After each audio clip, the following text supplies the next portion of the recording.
জীবিত শহীদ আবরারের চেয়ে শহীদ আবরার ফাহাদ অনেক শক্তিশালী।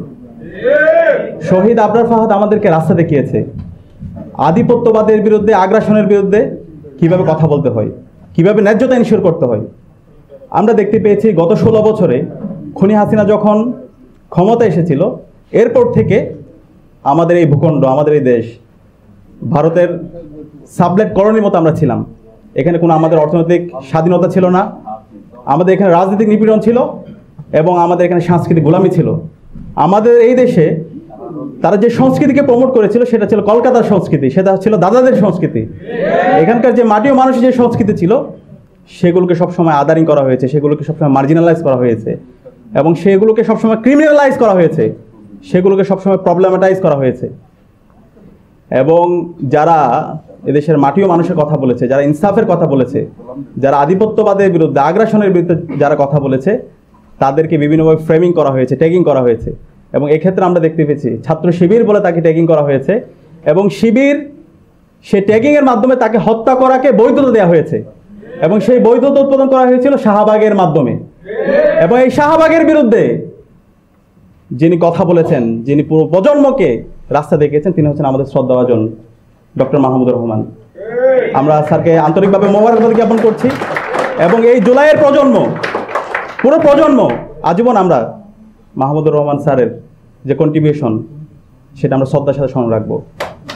এবং একই সাথে অসংখ্য মানুষ, এদেশের মুক্তিকামী ছাত্র জনতা, তারা সবসময় লড়াই করেছে। শহীদ আবরার ফাহাদ শাহাদাতের পূর্বে যদি আমরা একটু দেখি, প্রতিটি ক্যাম্পাসে ক্যাম্পাসে এবং সারা দেশে অসংখ্য নির্যাতন, নিপীড়ন হয়েছে। নিপীড়ন করার পরে আপনারা দেখতে পাবেন ক্যাম্পাসে যতগুলো নিউজ হয়েছে সে সময়, সেগুলোকে শিবির সন্দেহে এভাবে হচ্ছে ফ্রেমিং করা হয়েছে। যখন শিবির সন্দেহে কোনো ছাত্রকে নির্যাতন করা হয় তখন আমরা সেলিব্রেশন দেখতে পেয়েছি এবং পত্রিকা, মিডিয়া হাউস, এদেশের সিভিল সোসাইটি সবাই সেটার বৈধতা তারা দিত এবং এটা নিয়ে কেউ প্রতিবাদ করতো না। যেহেতু শিবির, তার কোনো অধিকার থাকতে নাই, তাকে মেরে ফেলা বৈধ, তাকে মেরে ফেলা জায়েজ। আবরার ফাহাদ যখন শহীদ হলো, শাহাদাত পরবর্তী সারা দেশে আমরা প্রতিবাদ, প্রতিরোধ দেখতে পেয়েছি এবং তখন আমরা একটা কনসেনসাস দেখতে পেলাম সবার মধ্যে, শিবির সন্দেহে কাউকে মারা যাবে না, কিন্তু কেউ যদি শিবির হয় তাকে মারা যাবে। কেউ যদি শিবির হয়, যখন কোনো শিক্ষার্থী নির্যাতন হয় তখন এটা খোঁজা হয় সে কি শিবির, সে যদি শিবির হয় তাহলে প্রতিবাদ করা যাবে না, অথবা মিডিয়াগুলো ওইভাবে ফ্রেমিং করা হতো। আজকে জুলাই বিপ্লবের মাধ্যমে এদেশের সকল শিক্ষার্থীরা মুক্তি পেয়েছে এবং ইসলামী ছাত্র শিবিরও মুক্তি পেয়েছে। এই জুলাই বিপ্লব পরবর্তী আমরা বলতে চাই, এই স্বাধীন বাংলাদেশে কোনো পরিচয়ের কারণে কাউকে ফ্রেমিং করে কাউকে নির্যাতনের আমরা বৈধতা দিব না ইনশাআল্লাহ। এদেশের সকল মানুষের অধিকার, এদেশের সকল মানুষের যে ন্যায্যতা, সেটা আমরা এনশিওর করব। যে জালেম, তার বিরুদ্ধে আমরা সবসময় প্রতিবাদ, প্রতিরোধ জারি রাখবো এবং যে মজলুম, তার পক্ষে সবসময় আমরা থাকবো এবং তার ইনসাফ আমরা কায়েম করবো ইনশাআল্লাহ। শহীদ আবরার ফাহাদ এই দেশের প্রজন্মকে, এই দেশের তরুণ প্রজন্মকে নতুনভাবে উজ্জীবিত করেছে। আধিপত্যবাদের বিরুদ্ধে, আগ্রাসনের বিরুদ্ধে কিভাবে কথা বলতে হয়, কিভাবে আমাদের ন্যায্যতা এনশিওর করতে হয়, সেটা আমরা আবরার ফাহাদের তার প্রতিবাদ, প্রতিরোধ এবং তার অ্যাক্টিভিটি থেকে আমরা দেখতে পাই। আজকের যে জুলাই বিপ্লব হয়েছে, সেই জুলাই বিপ্লবের বীজটা মূলত শহীদ আবরার ফাহাদ বপন করে দিয়েছিল এবং আবরার ফাহাদের শাহাদাত পরবর্তী আপনারা দেখতে পান বাংলাদেশের প্রতিটি ক্যাম্পাসে ক্যাম্পাসে একটা প্রজন্ম তৈরি হয়ে গেছে এবং এর পরবর্তী যে নিরাপদ সড়ক আন্দোলন দেখেন, পরবর্তীতে অসংখ্য আন্দোলন হয়েছে। একটা প্রজন্মের মধ্যে একটা কনসেনসাস চলে আসছে এবং তার পূর্ণ বাস্তবায়ন আমরা জুলাই বিপ্লবে দেখতে পেয়েছি। এবং এই জুলাই বিপ্লবে যখন আমরা গিয়েছি, আমরা দেখি নাই এখানে কে বাম করে, কে ডান করে, কে মধ্যমপন্থী, কে ছাত্রদল, কে শিবির, কার পরিচয় কি। আমরা সবাই এক বিন্দুতে মিলিত হয়েছিলাম। আমরা সবাই মজলুম, আমরা জালেম হাসিনার বিরুদ্ধে লড়াই করেছি, আমরা ইনসাফের জন্য লড়াই করেছি। এবং একই সাথে এই এই বিপ্লবে আমরা সবাই প্রত্যেকের পরিচয় বলে গিয়ে আমরা কমন গোল নিয়ে আমরা লড়াই করেছি এবং এই ক্ষেত্রে আমাদের প্রেরণার বাতি করছিল আমাদের শহীদ আবরার। এবং একই সাথে আমরা যদি দেখতে পাই যারা শহীদ হয়েছে, শহীদ আবু সাইদ, শহীদ ওয়াসিম, শহীদ শান্ত, শহীদ আলী রায়হান, সকল শহীদদের আকাঙ্ক্ষা, সকল শহীদদের যে স্পিরিট, সেটা আবরার ফাহাদ যে চেতনা লালন করতো, যে আকাঙ্ক্ষা লালন করতো, সে একই আকাঙ্ক্ষা সবাই লালন করতো। আজকে জুলাই বিপ্লব হলো, জুলাই বিপ্লব পরবর্তী 1 বছর পার হলো। শহীদদের যে প্রত্যাশা, শহীদদের যে আকাঙ্ক্ষা, সেই আকাঙ্ক্ষার আলোকে একটি বৈষম্যহীন ইনসাফ ভিত্তিক বাংলাদেশ বিনির্মাণের যে স্বপ্ন, সেই স্বপ্ন এখন পর্যন্ত আমরা বাস্তবায়ন করতে পারি নাই। আমরা সবাইকে অনুরোধ করব, একটা জাতি আর কত রক্ত দিবে? 54 বছর তো আমরা কম রক্ত দিইনি। জুলাই বিপ্লবে এত রক্ত দেওয়ার পরও, 2000 ভাই বোনের শাহাদতের পরও, 40,000 ভাই বোনের পঙ্গু হওয়ার পরও আমরা যদি আমাদের এই বাংলাদেশটাকে একটা ন্যাশন করতে না পারি, একটা জাতীয় ঐক্যমতে আসতে না পারি, তাহলে আমরা কখন পারবো?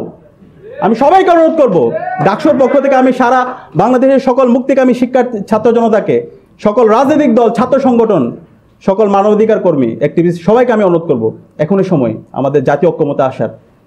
আমাদের ফরেন পলিসি কি হবে সেটা আমাদের এখন একসাথে ঠিক করতে হবে। আমাদের রাজনৈতিক যে প্রতিষ্ঠানগুলো আছে সে প্রতিষ্ঠানগুলোকে শক্তিশালী করার জন্য আমাদেরকে ঐক্যমত হইতে হবে।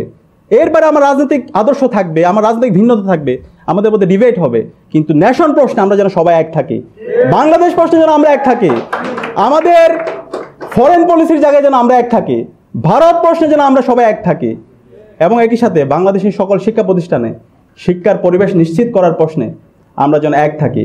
এভাবে যদি আমরা ঐক্যবদ্ধ হতে পারি তাহলে বাংলাদেশ আর কখনো পথ হারাবে না। আমি অনুরোধ করব, এখনো সময় আছে, আমরা সবাই ঐক্যমত্যের ভিত্তিতে আমাদের এই বাংলাদেশটাকে একটা পূর্ণাঙ্গ ন্যাশন হিসাবে আমরা বিনির্মাণ করি। আর এটা করতে যদি ব্যর্থ হই, বাংলাদেশে যে রাজনৈতিক দল আছে, ছাত্র সংগঠনগুলো আছে, আমরা নিজেদের ক্ষতি করছি। কারণ এই জুলাই বিপ্লবের মাধ্যমে একটা প্রজন্ম তৈরি হয়ে গেছে, সেই প্রজন্ম আর কাউকে ভয় পায় না, তারা প্রতিবাদ করতে শিখে গেছে, তারা অন্যায়কে অন্যায় বলতে শিখে গেছে। সুতরাং আপনারা যদি তার ব্যত্যয় ঘটান, তাহলে শহীদ আবরার, শহীদ আবু সাইদ, শহীদ ওয়াসিম, শহীদ শান্তের যে উত্তরসূরি আছে তারাই দাঁড়িয়ে যাবে, তারাই প্রতিবাদ করবে। তাদের আপনাদের যে বিগত ফেসিবাদের যে পরিণতি হয়েছিল তার চাইতে খারাপ পরিণতি আপনাদের হবে। আমি অনুরোধ করব, আমরা সবাই ঐক্যবদ্ধভাবে আমাদের এই বাংলাদেশটাকে বিনির্মাণ করি। আর শহীদ আবরারের যে আজকের স্মরণ সভা হচ্ছে সেটা শুধু একদিন, শুধু 7 অক্টোবর করলাম এরকম করলে হবে না। মাহমুদুর রহমান স্যার যে বিষয়টা বলেছেন, আমাদের শহীদ আবরারকে সারা বছরে প্রাসঙ্গিক রাখতে হবে। এবং আমরা কথা দিচ্ছি, ডাকসুর উদ্যোগে শহীদ আবরার সহ সকল শহীদদের স্মরণে এবং জুলাইয়ের শহীদদের স্মরণে এবং নতুন বাংলাদেশের স্বপ্ন আকাঙ্ক্ষা নিয়ে আমরা আমাদের সারা বছর জুড়ে আমাদের কর্মসূচি থাকবে ইনশাআল্লাহ। এবং সেই কর্মসূচিতে আমরা সবাইকে আহ্বান করব। আমরা দেখতে পেয়েছি গতকাল আমাদের কর্মসূচি ঘোষণার পর থেকে আমাদের অনেক বন্ধুপ্রতিম, আমাদের বড় ভাইরা আমাদেরকে আমাদের ভুলগুলো ধরিয়ে দিয়েছেন। আমরা তাদেরকে সাধুবাদ জানাই, আমরা ভাইদেরকে সাধুবাদ জানাই এবং আমরা অনুরোধ করব, আমাদের যে কোনো ভুল, আমাদের যে কোনো সিদ্ধান্ত যদি ভুল হয় আপনারা আমাদেরকে ভুল ধরে দিবেন, আমাদেরকে নিয়ে সমালোচনা করবেন। আমাদের যে কোনো ধরনের যৌক্তিক সমালোচনাকে আমরা সাধুবাদ জানাই এবং আমরা কথা দিচ্ছি আমাদের যে প্রোগ্রামগুলো সামনে হবে প্রত্যেক প্রোগ্রামে আমরা সবাইকে ধারণ করে আমরা সবাই একসাথে আমাদের এই স্বপ্নের বাংলাদেশ বিনির্মাণ করবো ইনশাআল্লাহ।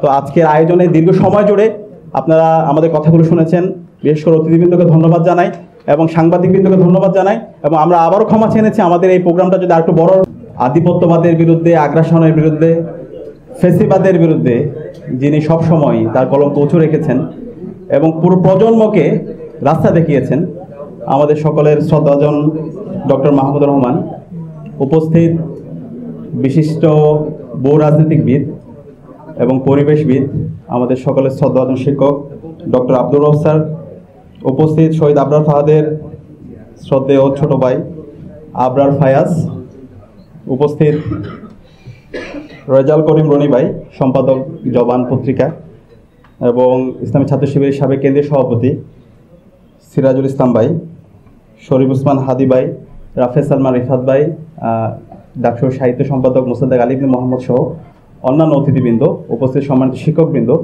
এবং সাংবাদিক বন্ধুগণ, সবাইকে ধন্যবাদ জ্ঞাপন করছি।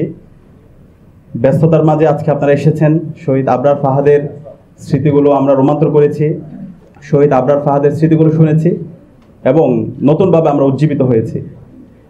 শহীদ আবরার ফাহাদ আমাদের প্রেরণার বাতিঘর।